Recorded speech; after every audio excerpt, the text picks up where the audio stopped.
Welcome to Holden Space. I'm your host, Holden. And yes, the pun is absolutely intended.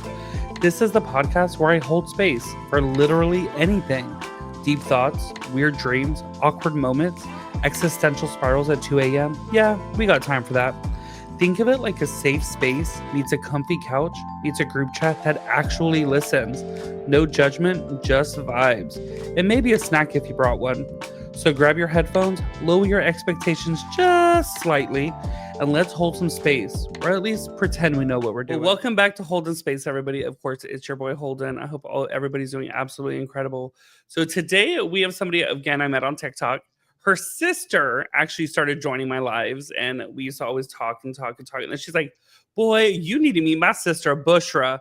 I'm like, why do I need to meet Bushra? She's like, she's just like you. I said... So I said, okay. So me and Bushra started talking. I was like, girl, you need to come on my podcast. And she's like, fuck it. Let's do the damn thing. So again, I'm going to preface this, guys. This, of course, a lot of the topics in this episode are going to be somewhat controversial. These things that we are discussing is our own personal experiences. We are not trying to blanket statement anything about Islam, anything about Muslim culture, absolutely nothing. So this is based off of our personal experiences through the religion. So how are you, Bushra? I'm doing well, Holden. Thank you for waking me up early. It's only 9 a.m. I know. It's not that early. I woke up at 6 a.m. and I was like, do I really need to wake up this early? Absolutely not. So, of course, you were born Muslim. Okay. So how was that experience being raised from like being 6 years old saying, girl, you need to pray and fast? Well, it was easier in the sense that where I grew up, there was nothing but Muslims. I grew up on like 40, 50 acres of land with nothing but Muslims. And there were like other lands like that that we all got together with. So everybody was doing the same thing. So it wasn't really hard for me in the sense that my parents are not like, they were in the community, but they're not like your typical people within the community. They were very kind of like easy, let us kind of, they let us have our own will kind of. So it was a thing like, hey, do you want to, are you ready to do this? They let us question certain things, and because of that, all my friends were doing it. So they pushed me in a sense, but not really. It was kind of like a reward. Like when I started fasting, I got $1 for like every day I fasted, so it was pretty cool. So what, I know that monetary thing. Please, my dad used to pay me to get off the roof, so I was kind of spoiled, but all of my friends were doing it, so it wasn't really a big thing. And of course, being a kid, we cheated sometimes. Me and my friends, when we used to pray together, we used to fight during Salat. Like we used to trip each other, knock each other down. It was kind of like, it wasn't bad. It wasn't bad. Not a bad experience for me at all. So it wasn't like where it's like forced, and if you do something wrong, you're getting yelled at. Yes. Now, I know that other people within the community didn't have that same experience, but like I said, I was kind of a spoiled brat growing up. So it was nothing but fun for me. And I got rewarded for doing it. And of course, everyone's like, oh, look at this pious child, all this praise and all this, all the affirmations and stuff. So I wasn't bothered by that. I wasn't. And you talked about questioning things, that you were allowed to question things. So I know that anytime anything's questioned, if it seems like it's seen as like very bad to question anything in the religion or the text. So did you find even in your adulthood that you had questions? Were those questions answered, or are there still some unknown? So the type of person that I am is that like I do have questions, but like what I grew up thinking and kind of how my family is that your relationship with Allah is very, very personal. And so even though I don't have a lot of questions because I have a certain belief and a certain thing in my heart that I'm like, I was made this way. The way I am is how I was made. Yes, I can do a lot of things better. Yes, there are some things I should not be doing. But at the end of the day, my relationship with Allah is very personal, and I really don't care what anyone thinks. That's really true. That's it. Like as long as I'm a good person, I always believe that we were put on this earth to see how, I know everyone has their thing. So to me, religion is just kind of a guide. You find the one that suits you the best. But I feel like we were put on this earth to see how we treat Allah's creatures, and that is how we're going to be tested. That's truly how I believe. So even though there are some things like, oh, you can't do this, you're not supposed to do this, you're not supposed to do this, I'm like, please, you. There are so many people like, I hate to revert back to the community, but there are so many people that were doing all sorts of things. And as long as they kept it on the down low and didn't put it in the open, they were okay. Fake pies people, it's the same in every religion. So I'm like, this is between me and Allah. It's always between me and Allah. So, I mean, I do have some questions like how Islam kind of looks at homosexuality, but I'm like, I know that I'm one of those people that was definitely born like that. So I'm like, why was I created like that? They're like, it's a test. I'm like, okay, okay. I don't think, and even so, like if we want to talk about being born this way, I feel the same way. So if you tell somebody that has muscular dystrophy or a deformity that was born that way, you're not going to tell that person, oh, it was a test by Allah to be born that way. I've heard people do it.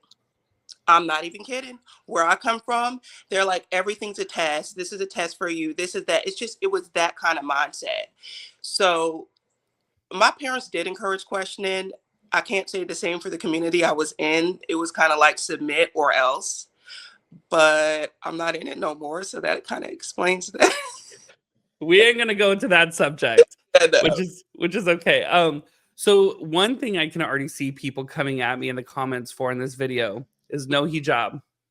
Yeah. So, what is your relationship with hijab and why have you chosen? Because I know your sister is hijabi. Yes. So, when did you finally choose to take it off or not wear it? And how do you feel about it?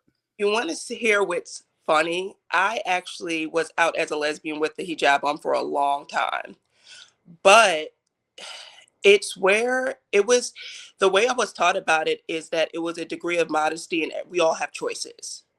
And looking at everything else and in the Quran and everything, it's like it was kind of bestowed on women as an honor. And it's like, what's your level, what's your degree of modesty or whatnot. To me, there are more important things for me to focus on than the hijab. But what started me not wearing it is when I moved to this area. When I first moved to this area, I wore it. It's not very much multicultural at all. There's really only one religion here. It's gotten a little bit better, but I just didn't feel comfortable. I felt targeted.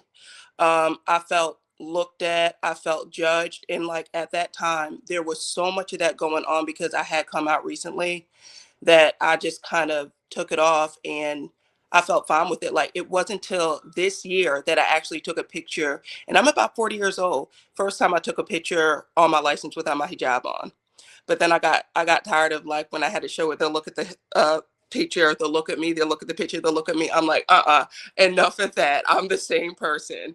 So to me, it's all about choice. I do still cover in front of my parents though, and they know I don't wear it, and like I'll be in the house and I'll just rip it off. But it's like when I come in the house, they see it on there, and it's just because my parents are elderly and they know I'm a lesbian. They know about my lifestyle, but it's kind of like a level of respect that I have, just a little bit of comfort for them to make them feel okay, even though I don't think they care because they have grandchildren that don't cover. So Of course. I mean, and not covering or not covering is a choice. yeah, 100%. So, and I think people forget that sometimes they that we have do. a choice, and it's all about safety too. We Mhm. live in the Western world where sometimes, depending on where you are at, it is not safe to be a hijabi. It isn't, especially where I live. I've have seen some Muslims here and there, and they seem to have let them alone, but it wasn't like that when I first came here. And of course, it's all about level of comfort. And honestly, I feel comfortable without it. Like even when I was growing up in the community, that was something that I kind of resented being forced to wear it. So it was never something that I don't want to do anything unless I want to do it for myself. So because I never actually felt comfortable wearing it, I don't want to do it unless I choose to do it. And that's really what it boils down to. Of course. And I said, listen, I respect that. I'm not one of those people. I'm not Ali Dawa that's like, you better wear a burqa.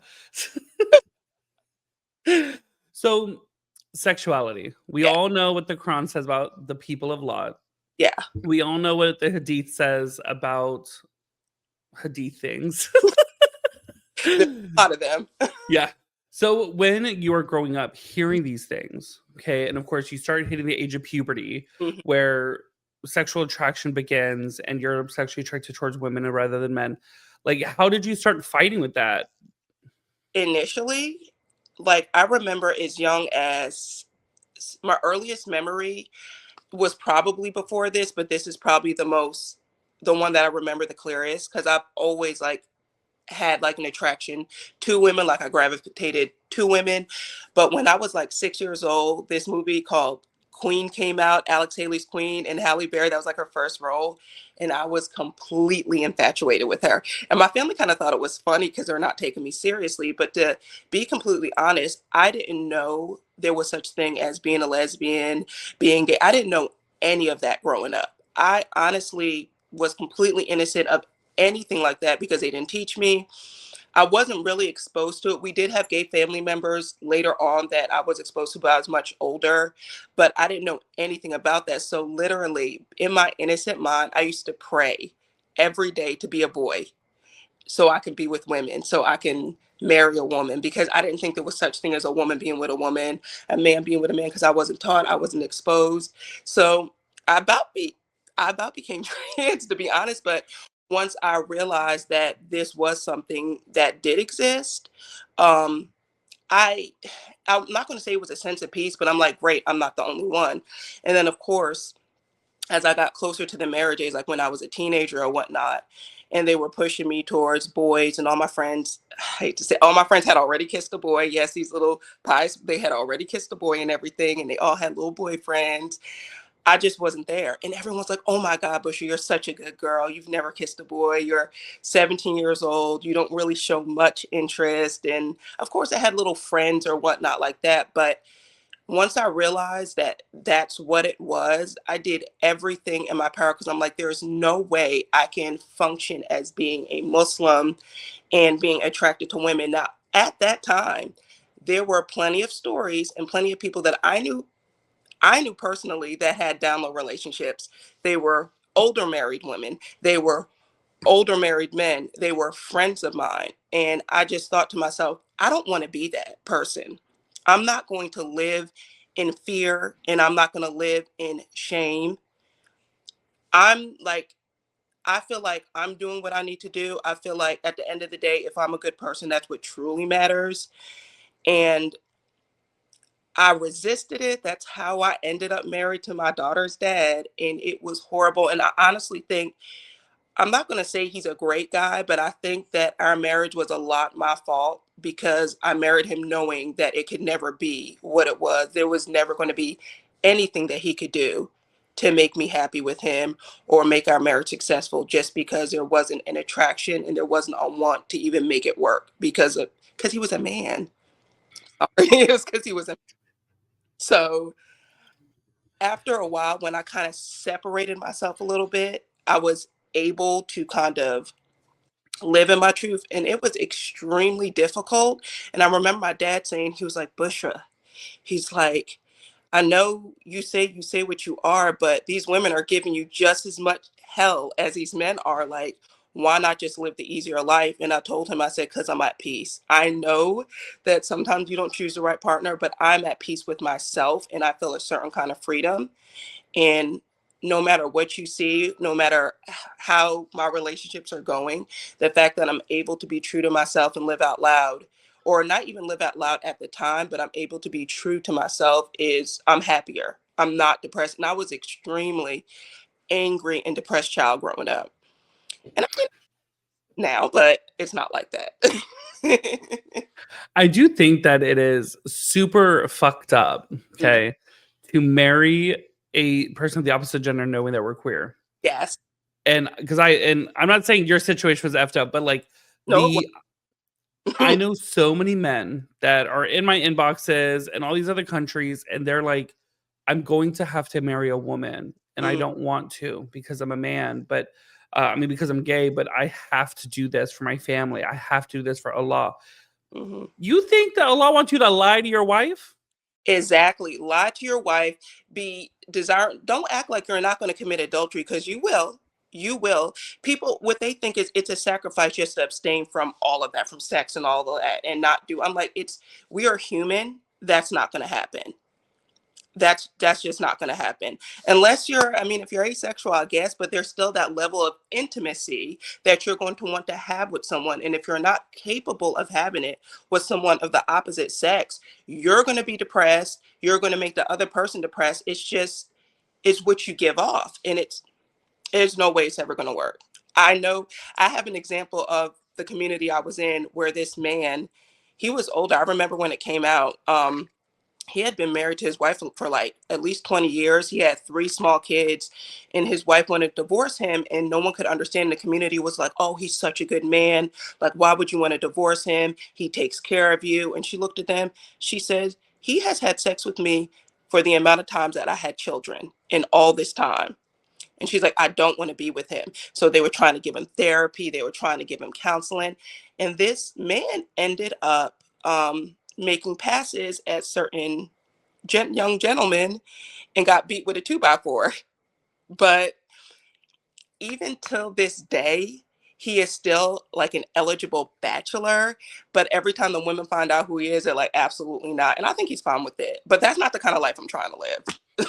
He's an eligible bachelor on Grinder. Yeah, he is. Yeah, and everyone's like, "Oh, he's such a good brother. He has his own business. He can take care of you." And he's been engaged many times, but it's funny because the women find out because other women warn him. They're like, "If you want that kind of relationship, he ain't the one." And they're like, "Yeah, no." That's oh my, that's horrible though. Um, did you did you did you ever find that you at any point had to choose between your sexuality and your religion? I kind of. There was a lot of when I first came out. There was a lot of anger and a lot of resentment because I went from, oh my God, I'm being true to myself. Like I had to come out to my family. You want to know who did that for me? Aaliyah. I She loud, so it's Yeah, Aaliyah is really she is amazing. Like I remember I texted her and was just like, I got something I have to tell you. She's like, what? I was just like, I'm a lesbian, I'm gay. And she was like, my friends told me, she's like, my friends told me you were. Like apparently all of our friends knew I was and could sense it, even though I had never done anything. I had never made a move because they were my friends or any. They were my friends, but they could see it. My family didn't want to see it. And she said, "Okay, well, I guess I always said be true to yourself. You want me to tell the rest of the family?" I'm like, "Please."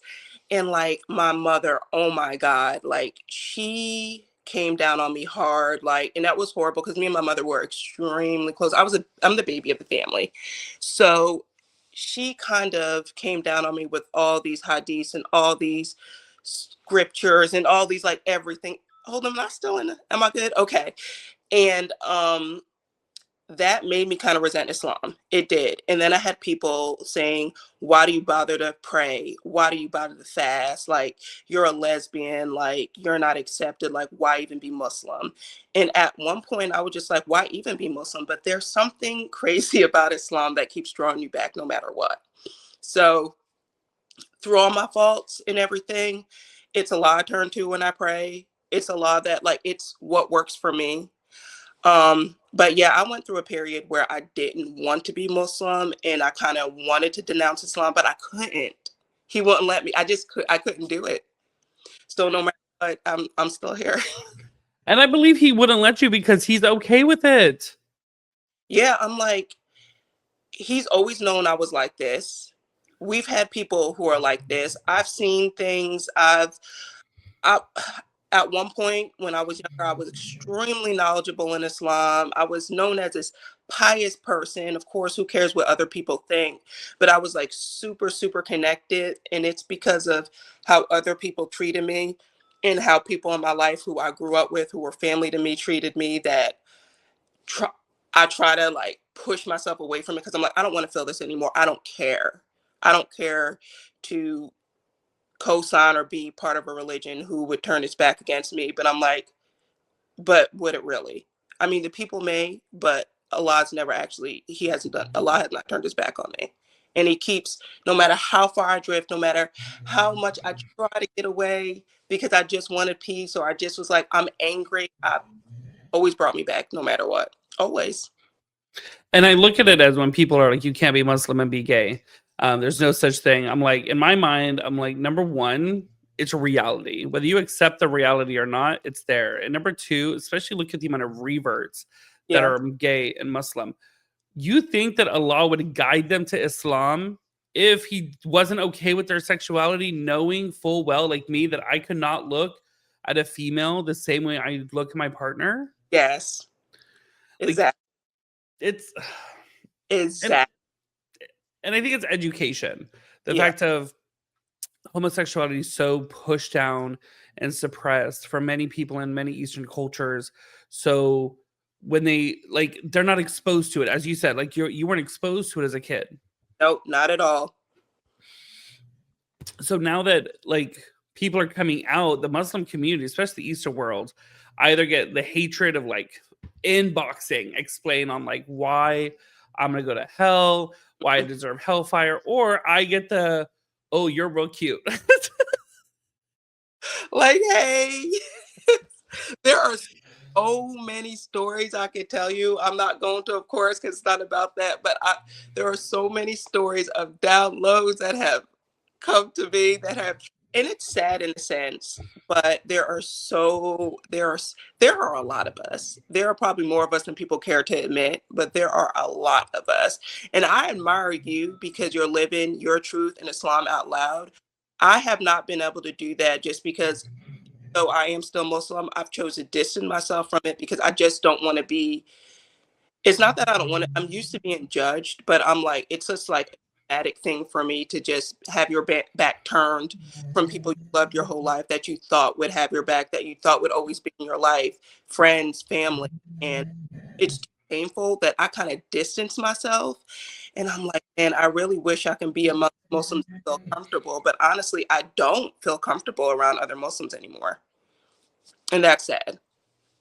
No, 100%, that is sad, but I think it's because of how you're treated, how you're spoke to, how your faith is consistently questioned Yeah. just because who you lay with. It's insanity to me on how people can smoke, drink, cheat on their wives, um, all these things, but yet the moment to like, "Oh, you're gay? Oh, Oh, hell no." look for, yeah. And you can get like, I know I can go to a community and I'm like, I'm not sitting there putting my life, but they're gonna be like, so who's your husband? You mean my wife? Like it's uncomfortable to tell people here who are not Muslim. They're like, they're so nosy in the South.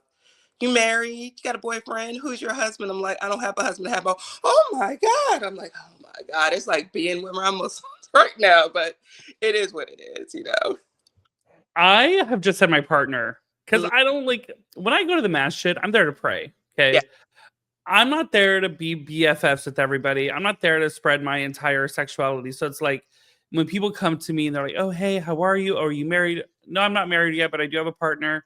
They don't question gender. And if I do discuss my partner, I just use gender neutral pronouns. Yes.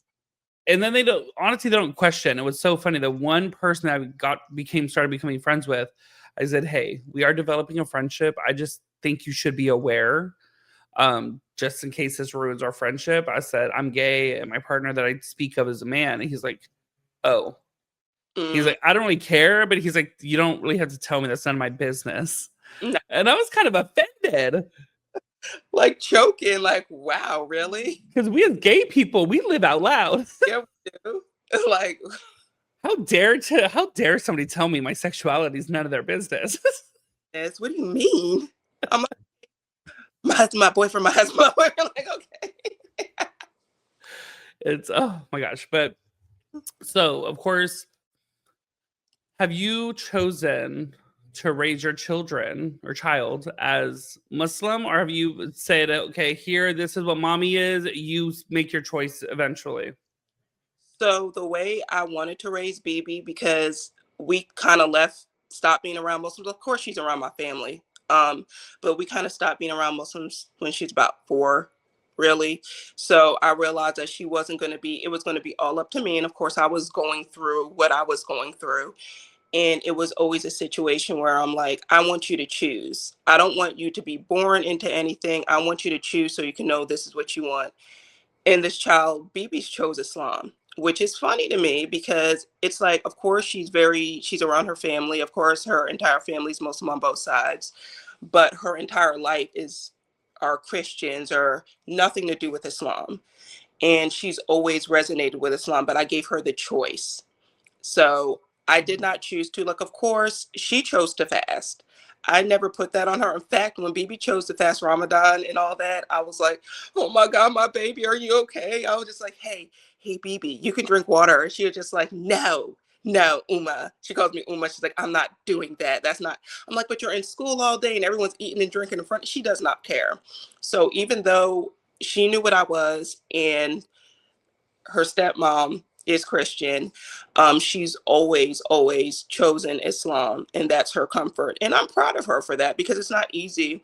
It wasn't easy for me, and I didn't want to push her. I'm like, as an adult, I came to this place where I was alone and I was extremely uncomfortable, yet I struggled a lot. And here I am with this teenager who's like, I don't care.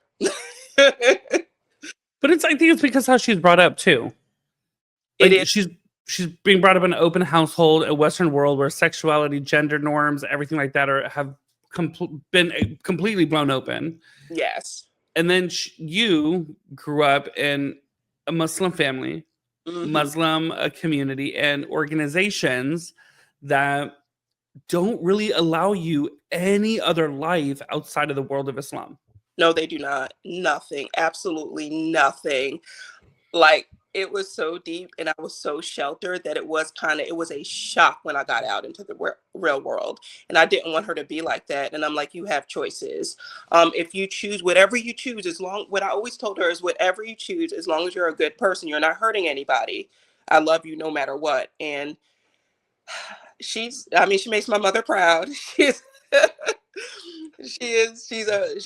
like, I don't want to say she's the opposite of me, but she's like, her giving her that choice and made all the difference. And she's just like, yeah, I want to marry a Muslim man. She knows she doesn't have to, but she's like, I'd like to because it'd be easier. I'm like, you don't have to. If you find somebody and you love somebody, then that's it. And they'll accept you for who you are and you accept them for who they are. And you guys learn together and you live together. And if both of y'all end up being the same religion, and good for you. If not, then I mean, it is what it is. Like, you have to make choices. What's more important? Like, I think what's important is not so much having a Muslim partner, it's having a partner of faith. yes, Because my partner's atheist, and I, let me tell you, I know that's hard. I know that's hard. whoo child, it's hard. I understand him too, because every time, like, I told people, and I've had this conversation as a Muslim person, everybody's like, you're crazy for that statement. But I'm like, religion, what religion has done to this world is absolutely horrible and absolutely evil. And I'm like, it started more wars, it's hurt more people than anything. And I understand people who choose to say, hey, I just don't believe because how could there? I understand it. I understand it in a way of like a human way. So I get it. Yeah, it's hard. But at least like you being with a Christian, okay, when you do need a fast during Ramadan, when you do need to do things for Islam, like she's understanding because she does certain things for herself or her understanding of God. She does. She'll fast with me, but look, she works a third shift job. Do you know how easy her fast is? She eats all night and she sleeps and be like, I'm fasting. And I'm like, girl, whatever. But I mean, I do appreciate that she tries to like make sure me and Bibi have something to eat. She's like, nobody come to the house right now. They're fasting. Like, come on, y'all, chill. Like, it wasn't always like that. We had to get there because my wife was a party girl, a little crazy party girl, but she's there now. She's a lot older, so it is somebody who would kind of understands that. And then she looks at it as you're trying to better yourself and like you're taking a break from all that, and that's good just to at least try. I don't think that you need to, like, everyone's like, you have to, you do what you can. We are all not the same. You do what you can. You work your way up to that, and if that's the level of comfort and that's what brings you closer to Allah, then that's it. I know people who do all sorts of. Let me stop. Pious people that be to the club after they break fast, but we're gonna leave that alone. I'm gonna try. My plan is to at least wake up on time. Number one, That's the hardest. um, and last until like 3 or 4 p.m. Yeah. Okay, I'm hoping to get like that my first year, and then Yes. my second year fast the entire day but with water, and then maybe my third Ramadan fully be able to fast. You'll be surprised. You'll be surprised. I think the hardest thing for us is the fact that we don't have people with us doing it. Now, I have to take that back because my daughter does it with me now, but she likes it. She's weird. She's a strange child. She's like, I can't wait for Ramadan. I'm like, who are you? Like, come on, who are you? Like, I just love it. But like nobody else doing it and people constantly questioning you or forgetting and all that and you trying because what Ramadan is, it's like the month of peace. And we just don't have the luxury not to work. We don't have the luxury to take a nap in the middle of the day. We don't have that same luxury. So it's not going to be the same as it is in these Muslim countries where it's beautiful, where everyone, the community's giving out food and everyone's breaking fast together. We don't get to have that. So you do what you can do and don't break yourself because you know there are certain things that like if you got to go to the doctor, don't fast. If you're getting blood drawn, that breaks your fast. If you get sick, if you get dehydrated, so it's not meant to be a hindrance. And I think people forget that they're like you have to, you have to, you have to. That's how it is, but you do what you can. I'm waiting for a phone call from my doctor to tell me if I can fast or not. Yes, and that's the thing too. It's always been you have to listen to the medical professionals. My dad did, and he passed out. I'm like, you're 80 something years old. You don't even have to do this anymore. What is wrong with you? Listen, there's an older gentleman that comes to my masjid that literally, like, his son has to almost carry him to the chair, Oh my God. because of how elderly he is, and like but it's beautiful to see, even with this amount of struggle, that this guy is still willing, not willing, but like he's like, no, I have to be there for Juma, like I have to be. His level of dedication reminds me of my father against all odds and against all things. But that's their comfort in Islam. And that's almost what they're living for at this point.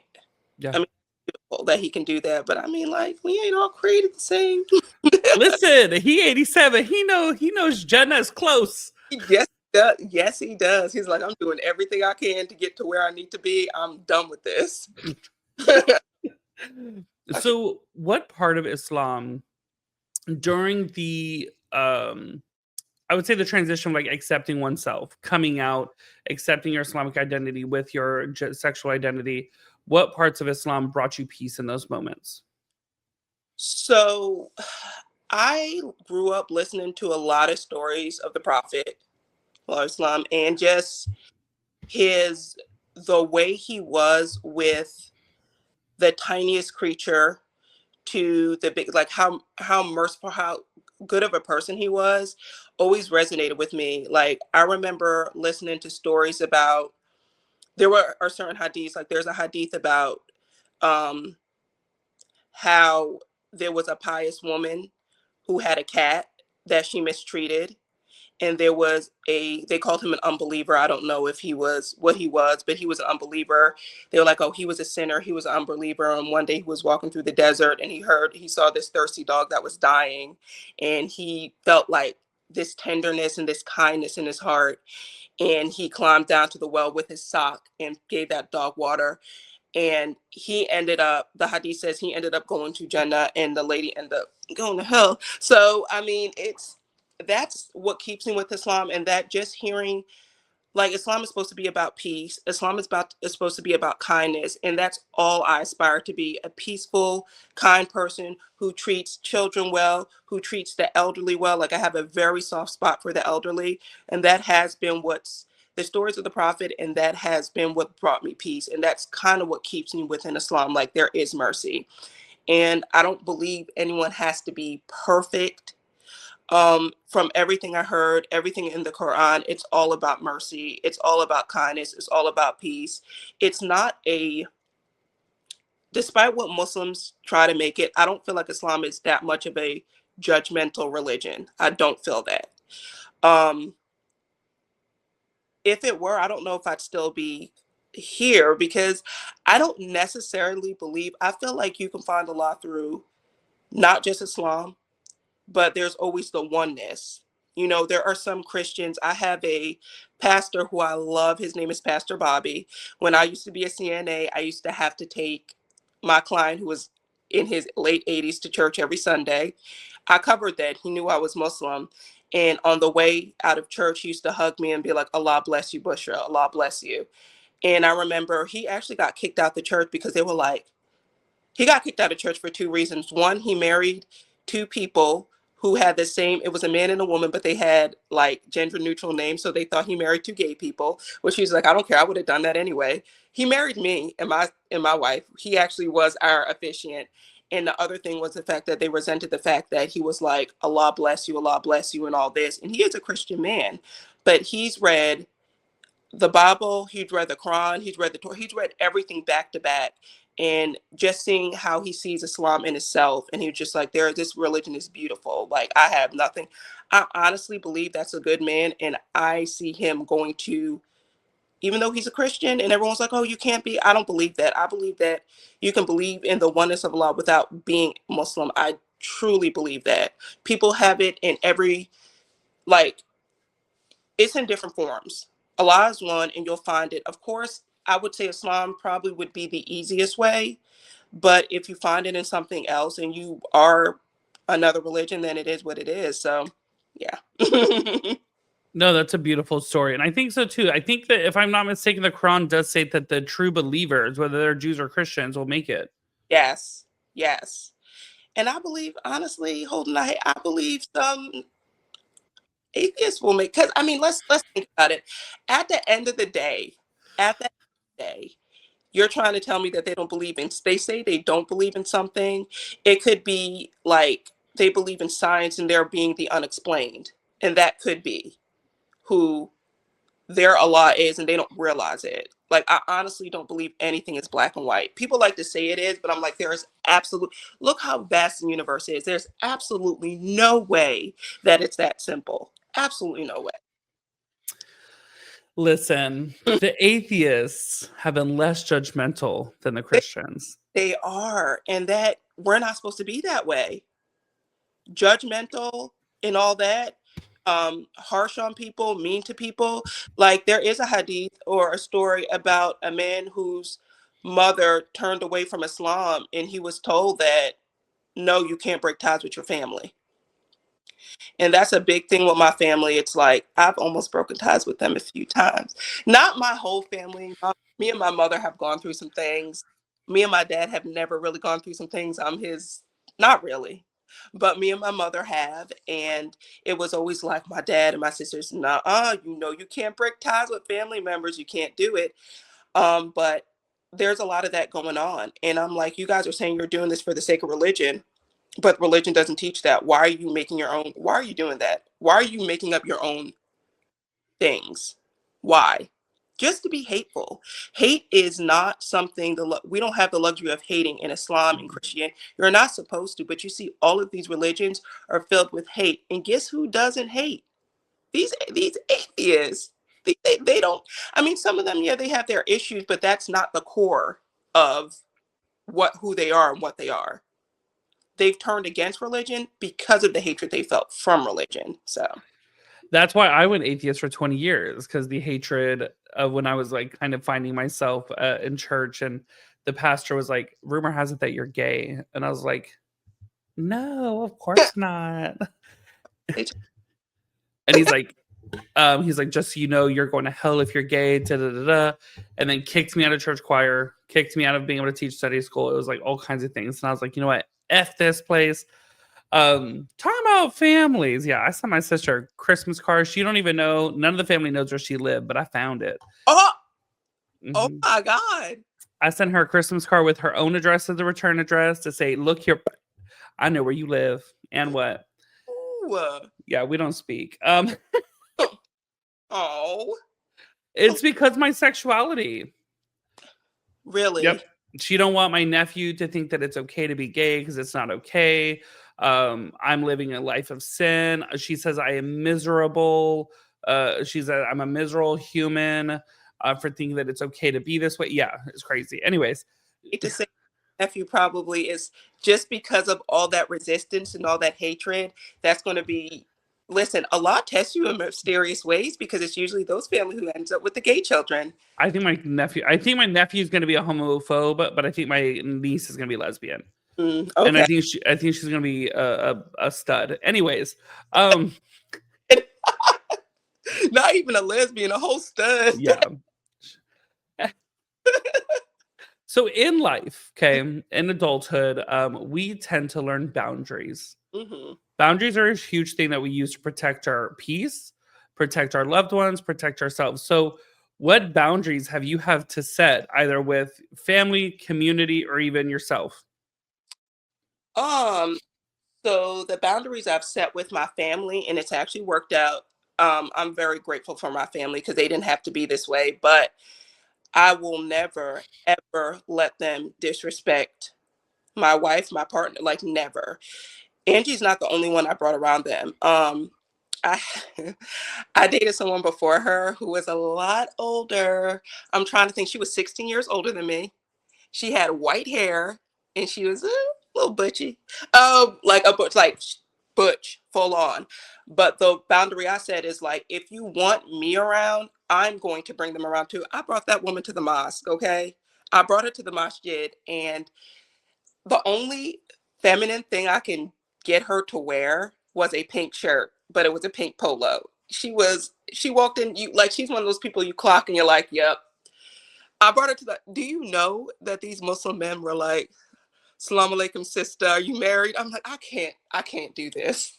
It's the closest thing to a man that they down low bros can get. Exactly. Kim was like, "Oh Lord, this has never happened to me before, poor thing."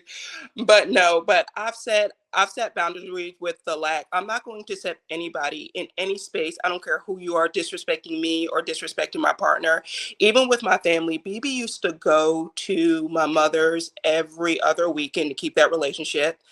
And it was a community I used to be a part of, but I felt that the relationship between her with her family was important. And if there was any hint of making her feel badly about me and my lifestyle, no, cut it off. So those are kind of the boundaries I set for everybody, whether it be my family, whether it be my child. You are not going to disrespect me, and you are not going to make me feel bad about who I am. Because I was prepared to be alone in my choices. I was completely prepared to be alone. And I set that for people nowadays. Like my wife and her friends are so, she is the most extroverted person I've ever met in my life. If she has people here 24/7, she's okay with that. I'm not that person. I'm like, this is my space, to the point where, like, growing up, and I don't know if it's like a black lady thing or a Muslim thing, my mom never let anybody in her, like, don't let your little friends in my bedroom. Don't let, we have people over here, door wide open. Go ahead, go in the room, do this. And I'm like, why are you letting people all up on our bed and stuff? Like, so there are certain boundaries that I had to push. Like, this is how I grew up. There needs to be a level of respect. As long as you respect me, it's absolutely fine. That respect boundary is the same for anybody, whether it be Muslim, whether it be family. Don't disrespect me. Don't disrespect my family. And we're fine. Like, even to the point where there's a certain relative, I ain't gonna mention no names and I ain't gonna mention no sides. I'm just gonna leave it like that, that didn't want their children to be at our house like that because apparently we got rainbows all over the place and photos of us kissing. We don't have, if we did, so what, but we don't. But we have a Tar Heels flag outside. That's the flag we have outside, not the gay flag, which, I mean, I'd put it out there if we found one that we liked. I don't care. Like, not the American flag, none of that. But it's a college basketball flag because that's what me and my wife like. We're lesbians. But we have one picture. We have a couple of photos of like our wedding up, like maybe two, and then we have like a photo of us kissing on the thing. But the thing is, If you feel uncomfortable and we've treated these kids well and we've never done anything to disrespect them, don't come over. Like, don't, like that. That's the boundary I said, is just respect. Just respect me and don't disrespect my life and don't disrespect my family, and we're all good. There's a few things. My jaw dropped a couple times in that story. But even rainbows, the thing is, people don't realize gay people don't even like rainbows that much. Okay. Like, I don't have anything rainbow in my house. Who does that? Well, only on Pride, I'm like, find me with those rainbow things, because I'll do it then, but it's not cute. I'm sorry, like it's not, it's not, it's not that. It's not at all. So, Come on. so a controversial question that's been in mainstream media today is: do you think Sharia law is compatible with Western civilization? Holden, we're living Sharia law right now in the United States. What are you talking about? Sharia law isn't even as crazy as what's going on in this administration. I don't, okay. So I'm going to put it, I hate to say that, but I'm going to put it like this. I feel like there shouldn't be any kind of law that anybody kind of forces on anyone, whether it be Christian. Like, this is not a Christian nation. This is a nation for everybody. Sharia law, like, I don't believe that there should be a law of the land that everybody has to follow, period. Whether it be, right now we're living under Christian Sharia law, that shouldn't be a thing either. So I don't feel like any kind of religious law is compatible within Western society, because this country is supposed to be for everybody. Let's not forget how we got this country. So I mean, atonement. You killed the you basically killed a race of people. And bro, I mean, let's just be real. What this country has done to people. So I don't think that there should be any kind of religious law. I feel like people should have freedom of religion, and I feel like all religion should be respected. But I honestly feel like when it comes to the schools, I don't feel like, if you're not going to celebrate all of the religions, don't celebrate any of them. I mean, come on now. That's just how I feel. So I don't feel, do I think it's compatible? I don't think any of these religions, I don't feel like the laws, like the Christian laws we have in this country, is compatible with this country, let alone Sharia law. It should be the freedom of practicing your religion. That's just how I feel. And the thing is, people don't realize the Muslims that have been living here for 50 years, 100 years, have been practicing Sharia law, and it's been compatible this whole time.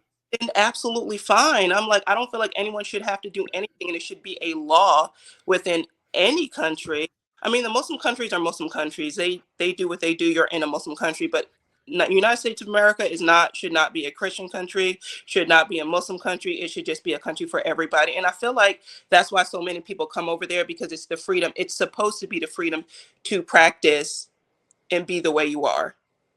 Just a level of respect. But yeah, people, please listen, especially in the South, they do what they want. Is the more strict conservative crazy stuff that goes on down here in the South, these people co-sign to it. They do not care. Okay. That's people be commenting on my posts. Oh, go back, go to a Muslim country. I said, I'm in America. I am in a Muslim country. Yeah. I said, this is a Muslim country, Hindu, Buddhist, Christian, atheist. Yes. Yeah, so you're saying compatible in the sense that people should be able to practice it. I was thinking compatible in the sense that it should be the law of the country. I'm like, absolutely not. No, No. that's what I was thinking. I was like, heck no, bro. But no, it is like, you're absolutely right. Shoot, I know they practice it where I came from. I'm just saying, like, Listen, I think if I need you and your sister, we can go anonymous if we have to on that episode. I wouldn't even care. She probably is just like, let it be, because she still goes down there. And listen, it was so bad that the FBI used to go down here for every, like, no, no, no, not for that. They used to invite them because they're like, we ain't doing nothing.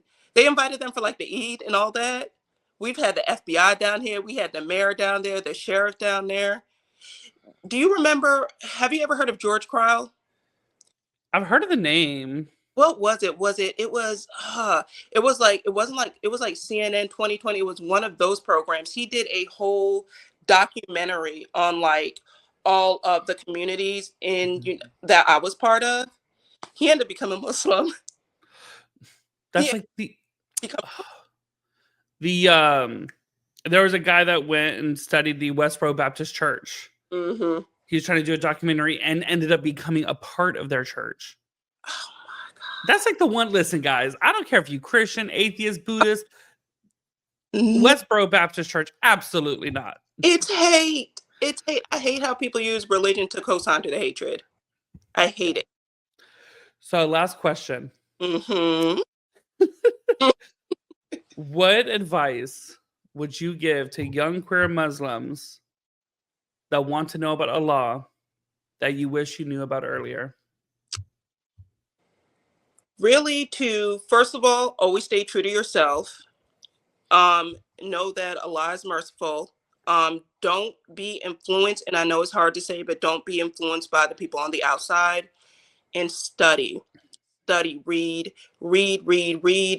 the Quran, read the Hadith. Like, you will, from that, you're going to learn that Islam is not what people tell you. And I say the same for Christians. Like Angie was just like I said, if you Christians actually studied the way Jesus was, there would be no homophobia.